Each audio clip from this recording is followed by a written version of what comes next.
ਪਿਆਰਾ ਸਿੰਘ ਪਦਮ ਦਾ ਜਨਮ ਕਦੋਂ ਤੇ ਕਿੱਥੇ ਹੋਇਆ।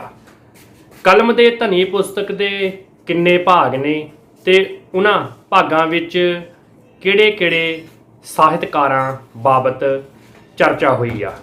ਤੇ ਇਹ ਵੀ ਦੱਸਿਓ ਕਿ ਪ੍ਰੋਫੈਸਰ ਪਿਆਰਾ ਸਿੰਘ ਨੇ ਆਪਣੇ ਨਾਂ ਨਾਲ ਪਦਮ ਸਾਹਿਤਕ ਨਾਮ ਜਾਂ ਤਖੱਲੁਸ ਲਾਉਣਾ ਕਦੋਂ ਸ਼ੁਰੂ ਕੀਤਾ। ਸਤਿ ਸ੍ਰੀ ਅਕਾਲ। LGD TV ਦੇਖ ਰਹੇ ਪਿਆਰੇ ਵਿਦਿਆਰਥੀਓ, ਇੱਕ ਵਾਰ ਫਿਰ ਤੁਹਾਡਾ ਸਵਾਗਤ। ਮੈਂ ਪ੍ਰੋਫੈਸਰ ਜਸਵੀਰ ਸਿੰਘ ਤੇ ਅੱਜ ਆਪਾਂ ਅਦਰਕ ਪੰਜਾਬੀ ਵਾਰਤਕ ਤੇ ਵਾਰਤਾਕਾਰ ਭਾਗ 10ਵਾਂ ਵਿੱਚ ਪ੍ਰੋਫੈਸਰ ਪਿਆਰਾ ਸਿੰਘ ਪਦਮ ਹੋਰਾਂ ਬਾਬਤ ਗੱਲਬਾਤ ਕਰਾਂਗੇ। ਡਿਸਕ੍ਰਿਪਸ਼ਨ ਦੇ ਵਿੱਚ ਕੁਝ ਪ੍ਰਸ਼ਨ ਨੇ, ਉਹਨਾਂ ਦੇ ਉੱਤਰ ਤੁਸੀਂ ਲੈਕਚਰ ਨੂੰ ਧਿਆਨ ਨਾਲ ਸੁਣਨ ਉਪਰੰਤ ਕਮੈਂਟ ਬਾਕਸ ਵਿੱਚ ਦੇਣੇ ਆ। ਪਹਿਲਾ ਨੁਕਤਾ ਤਾਂ ਇਹ ਆ ਕਿ ਪ੍ਰੋਫੈਸਰ ਪਿਆਰਾ ਸਿੰਘ ਪਦਮ ਦਾ ਜਨਮ 28 ਦਸੰਬਰ 1921 ਈਸਵੀ ਨੂੰ ਹੋਇਆ, ਪਰ ਡਾਕਟਰ ਪਰਮਿੰਦਰ ਸਿੰਘ ਤੇ ਪ੍ਰੋਫੈਸਰ ਕਿਰਪਾਲ ਸਿੰਘ ਕਸੇਲ ਦੀ ਪੁਸਤਕ ਦੀ ਆਪਾਂ ਚਰਚਾ ਅਕਸਰ ਕਰਦੇ ਰਹਿੰਦੇ ਆ। ਉਸ ਦੇ ਵਿੱਚ 28 ਮਈ 1921 ਨੂੰ ਹੋਇਆ ਪ੍ਰੋਫੈਸਰ ਪਿਆਰਾ ਸਿੰਘ ਪਦਮ ਦਾ ਜਨਮ ਲਿਖਿਆ ਗਿਆ। ਜਨਮ ਸਥਾਨ ਪਿੰਡ ਘੁੰਗਰਾਣੇ, ਜ਼ਿਲ੍ਹਾ ਲੁਧਿਆਣਾ ਦੇ ਵਿੱਚ ਆ। ਪਿਤਾ ਦਾ ਨਾਮ ਸਰਦਾਰ ਗੁਰਨਾਮ ਸਿੰਘ, ਮਾਤਾ ਦਾ ਨਾਮ ਨੰਦ ਕੌਰ। ਪਿਆਰੇ ਵਿਦਿਆਰਥੀਓ, ਪਿਆਰਾ ਸਿੰਘ ਪਦਮ ਨੇ ਪੰਜਾਬੀ ਦੇ ਵਿੱਚ ਗਿਆਨੀ ਦੀ ਤੇ ਹਿੰਦੀ ਦੇ ਵਿੱਚ ਪ੍ਰਭਾਕਰ ਦੀ ਜੋ ਇੱਕ ਡਿਗਰੀ ਦੇ ਤੌਰ ਤੇ ਪੁਰਾਣੇ ਜ਼ਮਾਨੇ ਦੇ ਵਿੱਚ ਪੜ੍ਹਾਈ ਹੁੰਦੀ ਸੀ ਉਹ ਕੀਤੀ ਹੋਈ ਸੀ। ਪੰਜਾਬੀ ਵਿੱਚ ਗਿਆਨੀ, ਹਿੰਦੀ ਦੇ ਵਿੱਚ ਪ੍ਰਭਾਕਰ, ਠੀਕ ਹੈ ਜੀ। ਤੇ ਇਸੇ ਨਾਲ ਹੀ ਸਿੱਖ ਮਿਸ਼ਨਰੀ ਕਾਲਜ ਅੰਮ੍ਰਿਤਸਰ ਵਿਖੇ ਲੈਕਚਰਾਰ ਵਜੋਂ ਕਾਰਜ ਕੀਤਾ। ਪ੍ਰੋਫੈਸਰ ਪਿਆਰਾ ਸਿੰਘ ਪਦਮ ਹੋਣਾ ਨੇ ਇੱਥੇ ਸਿੱਖ ਸਾਹਿਤ ਅਤੇ ਇਤਿਹਾਸ ਦਾ ਵਿਸ਼ਾ ਪੜ੍ਹਾਉਂਦੇ ਰਹੇ। 1948-49 ਦੇ ਦਰਮਿਆਨ ਸ਼੍ਰੋਮਣੀ ਗੁਰਦੁਆਰਾ ਪ੍ਰਬੰਧਕ ਕਮੇਟੀ ਦੀ ਮਾਸਿਕ ਪੱਤਰਿਕਾ ਗੁਰਦੁਆਰਾ ਗਜ਼ਟ ਦੀ ਸੰਪਾਦਨਾ ਵੀ ਕਰਦੇ ਰਹੇ ਨੇ, ਠੀਕ ਹੈ ਜੀ। ਇਸੇ ਤਰ੍ਹਾਂ ਹੀ 1950 ਈਸਵੀ ਤੋਂ ਭਾਸ਼ਾ ਵਿਭਾਗ ਪਟਿਆਲਾ ਵਿਖੇ ਕਾਰਜ ਕਰਨ ਲੱਗ ਪਏ ਪਿਆਰਾ ਸਿੰਘ ਪਦਮ ਜੀ। 1965 ਈਸਵੀ ਤੱਕ ਭਾਸ਼ਾ ਵਿਭਾਗ ਪਟਿਆਲਾ ਵਿਖੇ ਹੀ ਉਹ ਆਪਣਾ ਕਾਰਜ ਕਰਦੇ ਰਹੇ ਤੇ ਇਸ ਸਮੇਂ ਦੌਰਾਨ ਹੀ ਪੰਜਾਬੀ ਦੁਨੀਆ ਦੀ ਸੰਪਾਦਨਾ ਵੀ ਉਹਨਾਂ ਨੇ ਕੀਤੀ ਸੀ। ਪੰਜਾਬੀ ਦੁਨੀਆ ਜੋ ਭਾਸ਼ਾ ਵਿਭਾਗ ਦਾ ਰਸਾਲਾ ਆ, ਠੀਕ ਹੈ ਜੀ, ਕਲੀਅਰ। ਅਗਲੀ ਗੱਲ, ਇੱਥੇ ਕੰਮ ਕਰਦਿਆਂ ਉਹਨਾਂ ਨੇ ਬਹੁਤ ਸਾਰੀਆਂ ਹੱਥ ਲਿਖਤਾਂ ਦੀ ਸੰਪਾਦਨਾ ਦਾ ਕੰਮ ਵੀ ਕੀਤਾ ਆ। ਤੇ ਉਸ ਤੋਂ ਬਾਅਦ ਅਕਤੂਬਰ 1965 ਈਸਵੀ ਤੋਂ ਜਨਵਰੀ 1983 ਈਸਵੀ ਤੱਕ ਪੰਜਾਬੀ ਯੂਨੀਵਰਸਿਟੀ ਪਟਿਆਲਾ ਵਿਖੇ ਉਹ ਇੱਕ ਉੱਚੇ ਅਹੁਦੇ ਤੇ ਨਾਮਜ਼ਦ ਹੋ ਗਏ। ਸ਼੍ਰੀ ਗੁਰੂ ਗ੍ਰੰਥ ਸਾਹਿਬ ਵਿਭਾਗ ਦੇ ਵਿੱਚ ਬਤੌਰ ਸੀਨੀਅਰ ਓਰੀਐਂਟਲ ਰਿਸਰਚ ਫੈਲੋ ਦੇ ਤੌਰ ਤੇ ਉਹਨਾਂ ਨੇ ਕੰਮ ਕਰਨਾ ਸ਼ੁਰੂ ਕਰ ਦਿੱਤਾ ਤੇ ਫਿਰ ਉਹ ਇਸ ਵਿਭਾਗ ਦੇ ਮੁਖੀ ਵੀ ਬਣੇ। ਤੇ ਪਿਆਰੇ ਵਿਦਿਆਰਥੀਓ, ਪਿਆਰਾ ਸਿੰਘ ਪਦਮ ਨੇ ਪ੍ਰਾਚੀਨ ਪੰਜਾਬੀ ਸਾਹਿਤ ਦੀ ਸੰਭਾਲ ਅਤੇ ਸਿੱਖ ਸਾਹਿਤ ਅਧਿਐਨ ਦਾ ਵਿਸ਼ੇਸ਼ ਕਾਰਜ ਜਿਹੜਾ ਆ ਉਹ ਕੀਤਾ। ਪਿਆਰਾ ਸਿੰਘ ਪਦਮ ਦੇ ਨਿਬੰਧ ਵਿਸ਼ੇਸ਼ ਆਸ਼ੇ ਨੂੰ ਰੱਖਣ ਉਪਰੰਤ ਵੀ ਆਪਣੇ ਸਾਹਿਤਕ ਗੁਣਾਂ ਕਰਕੇ ਵਿਲੱਖਣ ਤੇ ਨਿਵੇਕਲੇ ਗੌਰਵ ਦੇ ਧਾਰਨੀ ਰਹੇ। ਇਹਨਾਂ ਨਿਬੰਧਾਂ ਵਿੱਚ ਜਾਣਕਾਰੀ ਦੇਣ ਦਾ ਆਸ਼ਾ ਵਧੇਰੇ ਪ੍ਰਧਾਨ ਹੁੰਦਾ ਹੈ, ਠੀਕ ਹੈ ਜੀ, ਪਿਆਰਾ ਸਿੰਘ ਪਦਮ ਜੀ ਦੇ। ਤੇ ਪਿਆਰਾ ਸਿੰਘ ਪਦਮ ਜੀ ਦਾ ਝੁਕਾਅ ਸਾਦਾਪਣ ਤੇ ਸੁੰਦਰਤਾ ਭਰਨ ਵੱਲ ਰਿਹਾ। ਪਿਆਰੇ ਵਿਦਿਆਰਥੀਓ, ਪ੍ਰੋਫੈਸਰ ਪਿਆਰਾ ਸਿੰਘ ਪਦਮ ਪ੍ਰਮੁੱਖ ਸਾਹਿਤ ਖੋਜੀ, ਭਾਸ਼ਾ ਵਿਗਿਆਨੀ ਤੇ ਸਾਹਿਤ ਦੇ ਇਤਿਹਾਸਕਾਰ, ਵਿਦਵਾਨ, ਸਮਾਲੋਚਕ ਸੀ, ਠੀਕ ਹੈ ਜੀ। ਉਹ ਪਹਿਲਾਂ ਇੱਕ ਖੋਜੀ ਵਿਦਵਾਨ ਸਨ, ਉਸ ਤੋਂ ਬਾਅਦ ਇੱਕ ਆਲੋਚਕ ਸਨ, ਠੀਕ, ਕਲੀਅਰ। ਪ੍ਰੋਫੈਸਰ ਪਿਆਰਾ ਸਿੰਘ ਪਦਮ ਨੇ ਪੁਰਾਤਨ ਪੰਜਾਬੀ ਸਾਹਿਤ ਖੋਜ ਪੜਤਾਲ ਵਿੱਚ ਵਿਵੇਚਨ ਤੇ ਵਿਸ਼ਲੇਸ਼ਣ ਦੁਆਰਾ ਪੰਜਾਬੀ ਸਾਹਿਤ ਦੇ ਖੋਜੀ ਵਿਦਿਆਰਥੀਆਂ, ਅਧਿਆਪਕਾਂ ਤੇ ਇਤਿਹਾਸਕਾਰਾਂ ਲਈ ਜੋ ਇੰਨੀ ਆਧਾਰ ਸਮੱਗਰੀ ਉਪਲਬਧ ਕਰਵਾਈ ਹੈ ਉਹ ਇੱਕ ਵਿਸ਼ੇਸ਼ ਵਿਅਕਤੀ ਨਾਲੋਂ ਸੰਸਥਾ ਦੀ ਦੇਣ ਵਧੇਰੇ ਜਾਪਦੀ ਆ। ਉਹਨਾਂ ਨੇ ਇੱਕ ਸੰਸਥਾ ਦੇ ਤੌਰ ਤੇ ਕਲਮ ਕੱਲਿਆਂ ਨੇ ਬੜੀ ਨਿੱਠ ਕੇ ਸਰਚ ਕੀਤੀ, ਖੋਜ ਕੀਤੀ, ਕੰਮ ਕੀਤਾ। ਅਗਲਾ ਨੁਕਤਾ, ਗੁਰੂ ਘਰ ਜਿਹੜੀ ਪੁਸਤਕ ਆ ਪਿਆਰਾ ਸਿੰਘ ਪਦਮ ਦੀ ਗੁਰਮਤ ਦਰਸ਼ਨ ਅਤੇ ਸਿੱਖੀ ਦੇ ਵਿਵਹਾਰਕ ਜੀਵਨ ਬਾਰੇ ਲਿਖੀ ਗਈ ਅਦੁੱਤੀ ਦੇਣ ਆ। ਠੀਕ ਹੈ ਜੀ। ਤੇ ਇਸ ਦੇ ਵਿੱਚ ਲਗਭਗ 40 ਲੇਖਾਂ ਰਾਹੀਂ ਗੁਰਮਤ ਧਾਰਾ ਦੇ ਅਨੇਕ ਪੱਖਾਂ ਨੂੰ ਵਿਆਖਿਆ ਕਰਕੇ ਦਰਸਾਇਆ ਗਿਆ ਆ। ਇਹ ਵਿਆਖਿਆ ਪਰੰਪਰਾਵਾਦੀ ਹੁੰਦੀ ਹੋਈ ਵੀ ਉਦਾਰਚਿਤ ਤੇ ਮੌਲਿਕ ਮੰਨੀ ਜਾ ਸਕਦੀ ਆ।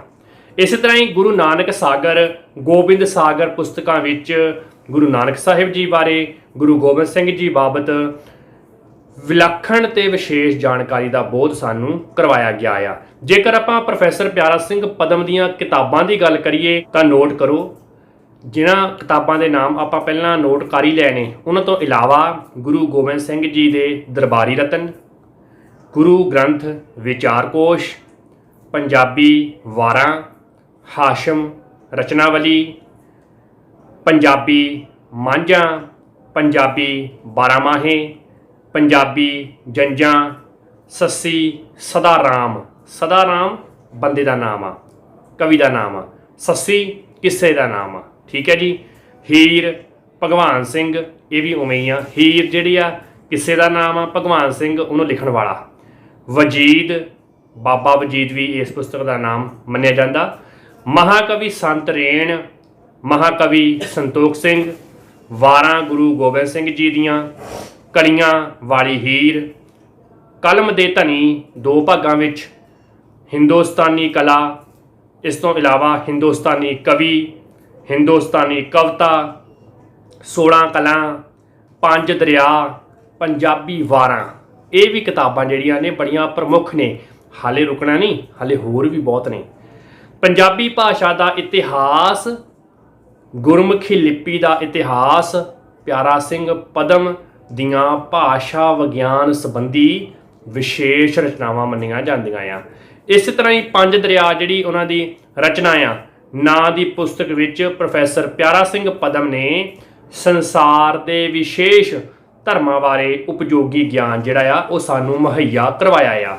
ਤੇ ਪਿਆਰੇ ਵਿਦਿਆਰਥੀਓ, ਪ੍ਰੋਫੈਸਰ ਪਿਆਰਾ ਸਿੰਘ ਪਦਮ ਨੇ ਲਿਖਿਆ, ਉਹ ਕਹਿੰਦੇ ਕਿ ਪੀਰਾਂ ਦੀ ਵਾਰ ਨਾ ਇਸ ਕਰਕੇ ਹੋ ਸਕਦਾ ਹੈ ਇਸ ਵਾਰ ਦਾ ਕਿਉਂ ਜੋ ਮਿਹਰਬਾਨ ਨੇ ਮੁਸਲਮਾਨ ਹਾਕਮਾਂ ਨੂੰ ਖੁਸ਼ ਕਰਨ ਲਈ ਇਹ ਵਾਰ ਆਪ ਰਚੀ ਜਾਂ ਕਿਸੇ ਮੁਸਲਮਾਨ ਕਵੀ ਪਾਸੋਂ ਲਿਖਵਾਈ। ਇਹ ਜੋ ਉਹਨਾਂ ਨੇ ਗੱਲ ਕੀਤੀ ਆ ਪੁਸਤਕ ਪੰਜਾਬੀ ਵਾਰਾਂ ਦੇ ਪੰਨਾ ਨੰਬਰ 346 ਦੇ ਉੱਪਰ ਦਰਜ ਆ। ਤੇ ਜੇਕਰ ਆਪਾਂ ਕੁਝ ਹੋਰ ਨੁਕਤੇ ਵੇਖੀਏ ਤਾਂ ਉਹਨਾਂ ਦੇ ਵਿੱਚ ਗੁਰੂ ਘਰ ਜਿਹੜੀ ਉਹਨਾਂ ਦੀ ਪੁਸਤਕ ਆ, ਪ੍ਰਮੁੱਖ ਸਿੱਖੀ ਸਿਧਾਂਤਾਂ ਦੀ ਗੰਭੀਰ ਵਿਚਾਰ ਇਹਦੇ ਵਿੱਚ ਹੋਈ ਆ। ਇਸੇ ਤਰ੍ਹਾਂ ਹੀ ਗੁਰੂ ਨਾਨਕ ਸਾਗਰ ਵਿੱਚ ਗੁਰੂ ਨਾਨਕ ਦੇਵ ਜੀ ਦੀ ਬਾਣੀ ਤੇ ਵਿਅਕਤੀਤਵ ਨੂੰ ਪੇਸ਼ ਕੀਤਾ ਗਿਆ ਆ। ਗੋਬਿੰਦ ਸਾਗਰ ਵਿੱਚ ਬਚਿੱਤਰ ਨਾਟਕੀ ਸ਼ਖਸੀਅਤ ਦੇ ਕਾਰਨਾਮੇ ਪੇਸ਼ ਹੋਏ ਆ। ਤੇ ਜੇਕਰ ਆਪਾਂ ਅੱਗੇ ਵੇਖੀਏ, ਦਰਬਾਰੀ ਰਤਨ, 10ਵੇਂ ਗੁਰੂ ਦੇ ਦਰਬਾਰੀ ਕਵੀ ਤੇ ਲਿਖਾਰੀ ਇਸ ਪੁਸਤਕ ਦੇ ਵਿੱਚ ਸਾਨੂੰ ਪੜ੍ਹਨ ਨੂੰ ਮਿਲਦੇ ਆ। ਤੇ ਇਸੇ ਤਰ੍ਹਾਂ ਹੀ ਸੰਖੇਪ ਸਿੱਖ ਇਤਿਹਾਸ ਦੇ ਵਿੱਚ 500 ਸਾਲ ਦਾ ਪੰਜਾਬ ਸਚਿਤ ਸਾਡੇ ਸਾਹਮਣੇ ਪ੍ਰੋਫੈਸਰ ਪਿਆਰਾ ਸਿੰਘ ਪਦਮ ਨੇ ਪੇਸ਼ ਕੀਤਾ ਆ। ਸ਼੍ਰੀ ਗੁਰੂ ਗ੍ਰੰਥ ਪ੍ਰਕਾਸ਼ ਧਾਰਮਿਕ ਤੇ ਸਾਹਿਤਕ ਅਧਿਐਨ ਦੀ ਪੁਸਤਕ ਆ। ਠੀਕ ਹੈ ਜੀ। ਇਸੇ ਤਰ੍ਹਾਂ ਹੀ 10ਵੇਂ ਗ੍ਰੰਥ ਦਰਸ਼ਨ ਸ਼ੰਖਾ ਨਿਵਾਰਣ ਤੇ ਰਚਨਾ ਵਿਚਾਰਨ ਦਾ ਗ੍ਰੰਥ ਮੰਨਿਆ ਜਾਣਾ ਚਾਹੀਦਾ ਆ। ਪੰਥ ਤੇ ਪੰਥ ਦਾ ਵਾਲੀ ਸਿੱਖ ਪੰਥ ਬਾਰੇ ਪ੍ਰਮਾਣਿਕ ਲਿਖਤ ਮੰਨੀ ਜਾਂਦੀ ਆ। ਇਸੇ ਤਰ੍ਹਾਂ ਹੀ ਸਿੱਖ ਸੰਪਰਦਾ ਵਲੀ ਸਿੱਖ ਪੰਥ ਦੀਆਂ ਬ੍ਰਾਂਚਾਂ ਭੇਖਾਂ ਦਾ ਹਾਲ ਬਿਆਨ ਕਰਨ ਵਾਲੀ ਪੁਸਤਕ ਆ। ਪ੍ਰਾਚੀਨ 100 ਸਾਖੀ ਸ਼ੁੱਧ ਪਾਠ ਤੇ ਅਧਿਐਨ ਸ਼ੰਖਾ ਨਿਵਾਰਣ ਲਈ ਲਿਖੀ ਗਈ ਪੁਸਤਕ ਆ। ਗੁਰੂ ਦੀਆਂ ਸਾਖੀਆਂ ਭੱਟਵਈਆਂ ਆਧਾਰਿਤ ਗੁਰੂ ਸਮਾਚਾਰ ਦੀ ਪੁਸਤਕ ਆ। ਪਰਚੀ ਪਾਤਸ਼ਾਹੀ 10ਵੀਂ ਕੀ ਸਮਕਾਲੀ ਸਾਧੂ ਕੀ ਰਚਨਾ ਜਿਹੜੀ ਆ ਇਹ ਸਾਡੇ ਸਾਹਮਣੇ ਲੈ ਕੇ ਆਂਦੀ ਪ੍ਰੋਫੈਸਰ ਪਿਆਰਾ ਸਿੰਘ ਪਦਮ ਨੇ। ਸਿੱਖ ਗ੍ਰੰਥਾਂ ਵਾਲੀ ਪ੍ਰਮੁੱਖ ਸਿੱਖ ਲਿਖਤਾਂ ਦੀ ਜਾਣਕਾਰੀ ਦੇਣ ਵਾਲੀ ਪ੍ਰੋਫੈਸਰ ਪਿਆਰਾ ਸਿੰਘ ਪਦਮ ਦੀ ਇੱਕ ਖੋਜ ਆਧਾਰਿਤ ਪੁਸਤਕ ਆ। ਇਸੇ ਤਰ੍ਹਾਂ ਹੀ ਰਹਿਤਨਾਮੇ, ਇਹ ਜੋ ਪੁਸਤਕ ਆ ਇਹਦੇ ਵਿੱਚ 16 ਰਹਿਤਨਾਮਿਆਂ ਦਾ ਗੁਲਦਸਤਾ ਸਾਡੇ ਸਾਹਮਣੇ ਬਣਾ ਕੇ ਪੇਸ਼ ਕੀਤਾ ਪ੍ਰੋਫੈਸਰ ਪਿਆਰਾ ਸਿੰਘ ਪਦਮ ਨੇ। ਤੇ ਤੇਗ ਬਹਾਦਰ ਸਿਮਰਿਐ ਪੁਸਤਕ ਦੇ ਵਿੱਚ 9ਵੇਂ ਗੁਰੂ ਜੀ ਦੀ ਪੂਰਨ ਵਿਥਿਆ ਉਹਨਾਂ ਨੇ ਲਿਖੀ ਆ। ਸਾਡੇ ਗੁਰੂਦੇਵ ਪੁਸਤਕ ਦੇ ਵਿੱਚ 10 ਗੁਰੂਆਂ ਦਾ ਸੰਖੇਪਿਤ ਜੀਵਨ ਲਿਖ ਕੇ ਪੇਸ਼ ਕੀਤਾ ਆ। ਅਗਲੀ ਪੁਸਤਕ ਹੈ ਆਦਿ ਗ੍ਰੰਥ ਦਰਸ਼ਨ। ਇਹਦੇ ਵਿੱਚ ਸੰਖੇਪ ਜਾਣਕਾਰੀ ਭਗਤਾਂ ਤੇ ਸੰਤਾਂ ਦੀ ਦਿੱਤੀ ਗਈ ਆ। ਠੀਕ ਹੈ ਜੀ। ਗੁਰੂ ਅਰਜਨ ਵਿਟਹੋਂ ਕੁਰਬਾਨੀ 5ਵੇਂ ਗੁਰੂ ਸਾਹਿਬਾਨ ਨਾਲ ਸੰਬੰਧਿਤ ਇਹ ਪੁਸਤਕ ਆ। ਤੇ ਪਿਆਰੇ ਵਿਦਿਆਰਥੀਓ, ਸੰਪਾਦਿਤ ਪੁਸਤਕਾਂ ਦੇ ਵਿੱਚ ਪ੍ਰੋਫੈਸਰ ਪਿਆਰਾ ਸਿੰਘ ਪਦਮ ਜੀ ਹੋਰਾਂ ਨੇ ਬੰਸਾਵਲੀ ਨਾਮਾ ਪੁਸਤਕ, ਪੁਰਾਤਨ ਗ੍ਰੰਥਾਂ ਦਾ ਸੰਪਾਦਨ ਪੁਸਤਕ, ਪੰਜਾਬੀ ਵਾਰਾਂ ਪ੍ਰਮੁੱਖ ਵਾ, ਇਹਦੇ ਵਿੱਚ 60 ਵਾਰਾਂ ਜਿਹੜੀਆਂ ਨੇ ਉਹ ਉਹਨਾਂ ਨੇ ਦਰਜ ਕੀਤੀਆਂ ਨੇ। Very important. ਪੰਜਾਬੀ 12 ਮਾਹੇ ਵਿੱਚ 112 12 ਮਾਹੇ ਦਰਜ ਕੀਤੇ ਮਿਲਦੇ ਆ। ਪੰਜਾਬੀ ਮਾਝਾਂ, ਇਹ ਬੜੀ ਮਹੱਤਵਪੂਰਨ ਪੁਸਤਕ ਆ, ਇਹਨੂੰ 7-8 ਸਟਾਰ ਪਾ ਲਵੋ। ਇਹਦੇ ਵਿੱਚ ਕਰੀਬ 25 ਮਲਵਈ ਕਵੀ ਜਿਹੜੇ ਨੇ ਉਹਨਾਂ ਨੂੰ ਸ਼ਾਮਲ ਕੀਤਾ ਗਿਆ ਆ। ਸੁਰਾਂ ਦੇ ਬੋਲ ਪੁਸਤਕ ਵੀ ਮਹੱਤਵਪੂਰਨ ਆ। ਪੰਜਾਬੀ ਝਗੜੇ, ਇਹ ਵੀ ਇੱਕ ਬੜੀ ਮਹੱਤਵਪੂਰਨ ਪੁਸਤਕ ਆ, ਭੁੱਲਿਓ ਨਾ। ਇਹਦੇ ਵਿੱਚ ਲਗਭਗ 35 ਝਗੜਾਲੂ ਜਿਹੜੇ ਆ ਉਹ ਸ਼ਾਮਲ ਹੋਏ ਨੇ। ਉਹਨਾਂ ਨੂੰ ਪੇਸ਼ ਕੀਤਾ ਪ੍ਰੋਫੈਸਰ ਪਿਆਰਾ ਸਿੰਘ ਪਦਮ ਨੇ। ਤੇ ਹਾਸ਼ਮ ਰਤਨਾਵਲੀ ਦੀ ਗੱਲ ਆਪਾਂ ਕਰ ਹੀ ਚੁੱਕੇ ਹਾਂ। ਹੀਰ ਵਾਰਿਸ ਸ਼ਾਹ ਦੇ ਬਾਬਤ ਵੀ ਬਾਖੂਬੀ ਪ੍ਰੋਫੈਸਰ ਪਿਆਰਾ ਸਿੰਘ ਹੋਰਾਂ ਨੇ ਚਰਚਾ ਕੀਤੀ ਆ। ਉਹਨਾਂ ਨੇ ਤਾਂ ਬਾਖੂਬ ਕਿਹਾ ਸੀ ਕਿ ਇਹੀ ਪੰਜਾਬੀਆਂ ਦੀ ਮਹਾਭਾਰਤ ਆ ਤੇ ਇਹੀ ਪੰਜਾਬੀਆਂ ਦਾ ਰਮਾਇਣ ਆ। ਠੀਕ ਹੈ ਜੀ, ਇਹ ਗੱਲ ਨੋਟ ਕਰਕੇ ਰੱਖਿਓ, ਪ੍ਰੋਫੈਸਰ ਪਿਆਰਾ ਸਿੰਘ ਪਦਮ ਨੇ ਕਹੀ ਆ ਹੀਰ ਵਾਰਿਸ ਸ਼ਾਹ ਵਿੱਚ। ਤੇ ਸ਼ੁੱਧ ਮਿਰਜ਼ੇ ਦੀਆਂ ਸੱਤਾਂ, ਇਹ ਵੀ ਉਹਨਾਂ ਦੀ ਪੁਸਤਕ ਆ। ਜੰਗਨਾਮਾ ਸ਼ਾਹ ਮੁਹੰਮਦ ਦੇ ਬਾਬਤ ਵੀ ਉਹਨਾਂ ਨੇ ਖੋਜ ਭਰਪੂਰ ਪੁਸਤਕ ਲਿਖੀ। ਸਤੂਈ ਸਰਦਾਸ ਮਲਵਈ, ਕਿੱਸਾਕਾਰਾਂ ਦੇ ਸਾਰੇ ਕਿੱਸੇ, ਸੂਫੀ ਕਾਵਧਾਰਾ ਆਦਿ ਜਿਹੜੀਆਂ ਪੁਸਤਕਾਂ ਨੇ ਪ੍ਰੋਫੈਸਰ ਪਿਆਰਾ ਸਿੰਘ ਪਦਮ ਦੀ ਖੋਜ ਤੇ ਆਧਾਰਿਤ ਵਾ। ਗਿਆਨ ਸਾਹਿਤ ਦੀਆਂ ਫੁਟਕਲ ਰਚਨਾਵਾਂ ਦੇ ਵਿੱਚ ਬਗੀਚਾ ਪੁਸਤਕ, ਗੋਤਕਨਾਲਾ ਪੁਸਤਕ, ਕੋਠੀ ਚਾੜ ਪੁਸਤਕ, ਮਦਾਰੀ ਜਾਂ ਫਿਰ ਪੰਜਾਬੀ ਰੌਸ਼ਨ, ਪਟਿਆਲਾ ਦਾ ਮੋਤੀ ਬਾਗ, ਕਵੀ ਦਰਬਾਰ ਦੀ ਝਲਕ, ਖਲੀਲ ਜਬਰਾਨ ਦੇ ਬਚਨ, ਇਹ ਪੁਸਤਕਾਂ ਵੀ ਬੜੀਆਂ ਮਹੱਤਵਪੂਰਨ ਆ। ਮੈਂ ਤੁਹਾਨੂੰ ਇਹ ਵੀ ਦੱਸ ਰਿਹਾ ਕਿ ਪ੍ਰੋਫੈਸਰ ਪਿਆਰਾ ਸਿੰਘ ਪਦਮ ਨੇ ਕਰੀਬ 80-82 ਪੁਸਤਕਾਂ ਲਿਖੀਆਂ ਨੇ। ਉਹਨਾਂ ਦੇ ਵਿੱਚ ਹੋਰ ਵੀ ਨੋਟ ਕਰੋ, ਪੰਜਾਬੀ ਤੇ ਸਾਹਿਤ ਦੇ ਜਾਂ ਪੰਜਾਬੀ ਤੇ ਪੰਜਾਬੀ ਭਾਸ਼ਾ ਦੇ ਇਤਿਹਾਸ ਨਾਲ ਸੰਬੰਧਿਤ ਪੁਸਤਕਾਂ ਦੇ ਵਿੱਚ ਮਹੱਤਵਪੂਰਨ ਪੁਸਤਕਾਂ ਪੰਜਾਬੀ ਬੋਲੀ ਦਾ ਇਤਿਹਾਸ, ਪੰਜਾਬੀ ਸਾਹਿਤ ਦਾ ਰੂਪ ਰੇਖਾ, ਗੁਰਮੁਖੀ ਲਿਪੀ ਦਾ ਇਤਿਹਾਸ, ਪ੍ਰਾਚੀਨ ਪੰਜਾਬੀ ਗੱਦ, ਪੰਜਾਬੀ ਸਾਹਿਤ ਦਾ ਸੰਖੇਪ ਇਤਿਹਾਸ, ਪੰਜਾਬ ਦੀ ਗੌਰਵ ਗਾਥਾ, ਕਲਮ ਦੇ ਧਨੀ, ਕਲਮ ਦੇ ਚਮਤਕਾਰ, ਟੈਗੋਰ ਦੀ ਤਰਬੈਣੀ, ਟੀਕੇ ਅਤੇ ਅਨੁਵਾਦ, ਇਹ ਜਿਹੜੀਆਂ ਪੁਸਤਕਾਂ ਨੇ ਪ੍ਰੋਫੈਸਰ ਪਿਆਰਾ ਸਿੰਘ ਪਦਮ ਦੀਆਂ ਮਹੱਤਵਪੂਰਨ ਪੁਸਤਕਾਂ ਮੰਨੀਆਂ ਜਾਂਦੀਆਂ ਆ। ਇੰਨਾ ਹੀ ਨਹੀਂ, ਹਾਲੇ ਹੋਰ ਵੀ ਆ ਜਿਨ੍ਹਾਂ ਨੂੰ ਤੁਸੀਂ ਯਾਦ ਰੱਖਣਾ ਆ। ਸ਼੍ਰੀ ਗੁਰੂ ਗ੍ਰੰਥ ਪ੍ਰਕਾਸ਼, ਆਦਿ ਗ੍ਰੰਥ ਦਰਸ਼ਨ, ਗੁਰਬਾਣੀ ਕੋਸ਼, ਗੁਰੂ ਗ੍ਰੰਥ ਵਿਚਾਰ ਕੋਸ਼, ਗੁਰੂ ਗ੍ਰੰਥ ਸੰਕੇਤ ਕੋਸ਼, ਗੁਰੂ ਗ੍ਰੰਥ ਮਹਿਮਾ ਕੋਸ਼, ਗੁਰੂ ਗ੍ਰੰਥ ਰਤਨਾਵਲੀ, ਸਾਡੇ ਗੁਰੂਦੇਵ, ਸੰਖੇਪ ਸਿੱਖ ਇਤਿਹਾਸ, ਗੁਰੂ ਦੀਆਂ ਸਾਖੀਆਂ ਜਾਂ ਗੁਰੂ ਕੀਆਂ ਸਾਖੀਆਂ ਵੀ ਆ ਸਕਦਾ ਆ, ਦਸਮ ਗ੍ਰੰਥ ਦਰਸ਼ਨ, ਪ੍ਰਾਚੀਨ 100 ਸਾਖੀ, ਪੰਜਾਬੀ ਡਾਇਰੈਕਟਰੀ ਆਦਿ ਜਿਹੜੀਆਂ ਨੇ ਇਹ ਪ੍ਰਮੁੱਖ ਰਚਨਾਵਾਂ ਨੇ। ਇਹਨਾਂ ਨੂੰ ਤੁਸੀਂ ਯਾਦ ਕਰਕੇ ਰੱਖਣਾ ਆ। ਮੁੱਕਦੀ ਗੱਲ ਕਿ ਆਪਾਂ 1-2 ਨੁਕਤਿਆਂ ਨੂੰ ਹੋਰ ਵੇਖਣਾ ਆ, ਜਿਹੜੇ ਨੁਕਤੇ ਜਿਹੜੇ ਨੇ ਬੜੇ ਹੀ ਮਹੱਤਵਪੂਰਨ ਨੇ, ਕਿਉਂਕਿ ਪ੍ਰੋਫੈਸਰ ਪਿਆਰਾ ਸਿੰਘ ਪਦਮ ਨੇ ਇੱਕ ਥਾਂ ਕਿਹਾ ਸੀ, ਮੈਂ ਸਭ ਤੋਂ ਪਹਿਲਾਂ ਪੰਜਾਬੀ ਵਾਰਾਂ ਦਾ ਸੰਪਾਦਨ ਕੀਤਾ ਜੋ ਸ਼ਾਇਦ 1950-52 ਵਿੱਚ ਹੋਇਆ ਸੀ। ਇਹ ਨੁਕਤਾ ਬੜਾ ਮਹੱਤਵਪੂਰਨ ਆ, ਇਹਨੂੰ ਨੋਟ ਕਰ ਲਿਓ। ਅਗਲਾ ਨੁਕਤਾ ਵੀ ਇੱਕ ਬੜਾ ਮਹੱਤਵਪੂਰਨ ਆ, ਵੈਰੀ ਇੰਪੋਰਟੈਂਟ, ਕਿ 1940 ਈਸਵੀ ਵਿੱਚ ਪ੍ਰੋਫੈਸਰ ਪਿਆਰਾ ਸਿੰਘ ਨੇ ਆਪਣੇ ਨਾਮ ਨਾਲ ਪਦਮ ਉਪਨਾਮ ਲਿਖਣਾ ਸ਼ੁਰੂ ਕੀਤਾ ਸੀ। ਕਦੋਂ? 1940 ਈਸਵੀ ਦੇ ਦੌਰਾਨ। Very important. ਇਸੇ ਤਰ੍ਹਾਂ ਹੀ ਇੱਕ ਨੁਕਤਾ ਹੋਰ ਜਿਹੜਾ ਬੜਾ ਮਹੱਤਵਪੂਰਨ ਆ, ਪ੍ਰੋਫੈਸਰ ਪਿਆਰਾ ਸਿੰਘ ਪਦਮ ਦੀ ਪੁਸਤਕ ਕਲਮ ਦੇ ਧਨੀ 2 ਭਾਗਾਂ ਵਿੱਚ ਛਪੀ।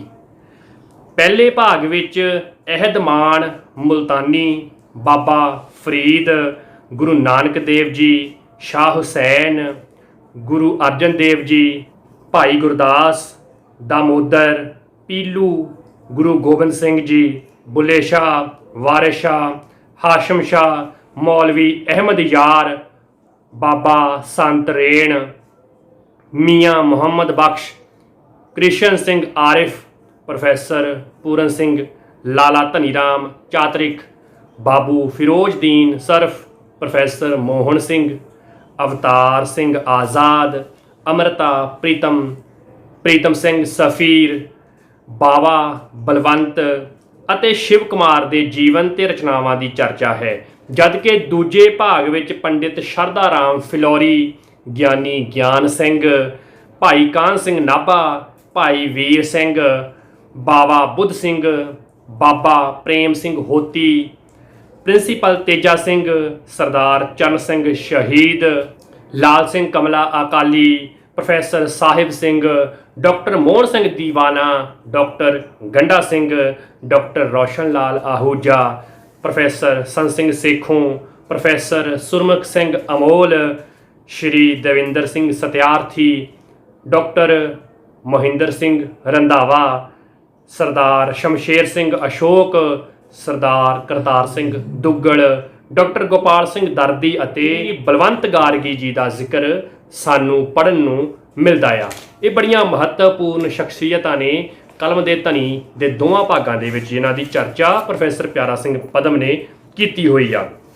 ਇਸੇ ਤਰ੍ਹਾਂ ਹੀ ਇੱਕ ਮੁਲਾਕਾਤ ਦੇ ਵਿੱਚ ਮੁਲਾਕਾਤੀ ਨੇ ਪੁੱਛਿਆ ਕਿ ਪ੍ਰੋਫੈਸਰ ਪਿਆਰਾ ਸਿੰਘ ਪਦਮ ਜੀ ਤੁਸੀਂ ਕਿਹਨਾਂ ਸਾਹਿਤਕਾਰਾਂ ਦਾ ਪ੍ਰਭਾਵ ਕਬੂਲ ਕੀਤਾ, ਤਾਂ ਉਹਨਾਂ ਨੇ ਉੱਤਰ ਦਿੱਤਾ, principal Teja Singh, principal Ganga Singh, doctor Ganda Singh, professor Sahib Singh, Gurbachan Singh Talib ਤੇ ਰੋਸ਼ਨ ਲਾਲ आहूजा ਨਾਲ ਮੇਰੇ ਸਬੰਧ ਵੀ ਚੰਗੇ ਰਹੇ ਹਨ ਤੇ ਇਹ ਵਿਦਵਾਨ ਮੈਨੂੰ ਅਗਵਾਈ ਵੀ ਦਿੰਦੇ ਰਹੇ ਹਨ। ਇਹ ਉਹਨਾਂ ਨੇ ਆਪਣੀ ਮੁਲਾਕਾਤ ਵੀ ਦੱਸਿਆ ਸੀ। ਤੇ ਇਸੇ ਤਰ੍ਹਾਂ ਹੀ ਜਦੋਂ ਪ੍ਰੋਫੈਸਰ ਪਿਆਰਾ ਸਿੰਘ ਪਦਮ ਹਿੰਦੁਸਤਾਨੀ ਕਵੀਆਂ ਦੀਆਂ ਗੱਲਾਂ ਕਰਦਾ ਆ, ਉਹਨਾਂ ਬਾਬਤ ਲਿਖਦਾ ਆ, ਤਾਂ ਉਹਨਾਂ ਵਿੱਚ ਵਾਲਮੀਕ जी, वेद व्यास जी, गुरु गोबिंद सिंह जी, डॉक्टर इकबाल, भाई संतोख सिंह आदि ਜਿਹੜੇ ਕਵੀ ਆ ਉਹਨਾਂ ਨੂੰ ਇਹਨਾਂ ਵਿੱਚ ਲੈਂਦਾ ਆ। ਤੇ ਪਿਆਰੇ ਵਿਦਿਆਰਥੀਓ, ਜੇਕਰ ਪ੍ਰੋਫੈਸਰ ਪਿਆਰਾ ਸਿੰਘ ਪਦਮ ਜੀ ਹੋਰਾਂ ਬਾਬਤ ਮੈਂ ਗੱਲ ਕਰਨੀ ਹੋਵੇ ਤਾਂ ਕਰੀਬ 3-4 ਘੰਟੇ ਦਾ ਲੈਕਚਰ ਬਣ ਸਕਦਾ ਆ, ਪਰ ਤੁਹਾਡੇ ਪੇਪਰ ਨੂੰ ਮੁੱਖ ਰੱਖਦਿਆਂ ਜੋ ਬਹੁਤ ਇੰਪੋਰਟੈਂਟ ਸੀ ਉਹ ਤੁਹਾਡੇ ਨਾਲ ਸਾਂਝਾ ਕਰ ਲਿਆ ਆ।